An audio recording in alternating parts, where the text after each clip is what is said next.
Hi అండి, welcome back to my channel. ఈరోజు అమావాస్య కదండి, ఉదయం నుండి కూడా స్టార్ట్ అయిపోయింది తిథి, అమావాస్య తిథి. అయితే రేపు రాత్రి వరకు కూడా ఉందండి, 1:13 వరకు కూడా.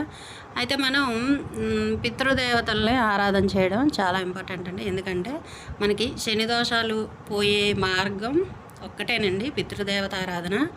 అంటే మనం పెద్దల్ని మర్చిపోకుండా పెద్దలందరికీ కూడా మనం ఈరోజు పూజించినట్లయితే శనిదేవుడి అనుగ్రహం అయితే తొందరగా లభిస్తుందండి. ఎందుకంటే ఎలాంటి చికాకులు లేకుండా స్వామివారి అనుగ్రహం తొందరగా లభిస్తుంది. అలాగే మనం ఈరోజు పితృదేవత ఆరాధన చేయాలి. అలాగే శివాలయంకి వెళ్ళి శివాభిషేకం, అలాగే నవగ్రహ ఆరాధన కూడా చేస్తే చాలా మంచిది. అయితే నేను ఇంట్లో అమ్మవారు శనిగ్రహ అధినేత అమ్మవారి కాళీ అమ్మకి పూజ అయితే చేసుకున్నానండి. కాళీ ఆరాధన చేస్తే ఖచ్చితంగా శని దోషాలు ఉండవని నేనైతే మటుకు చాలా గ్రంథాల్లో చదివాను, పుస్తకాల్లో చదివాను, అందరూ చెప్తే కూడా విన్నాను. నేను కాళీ అమ్మని పూజ చేస్తానండి.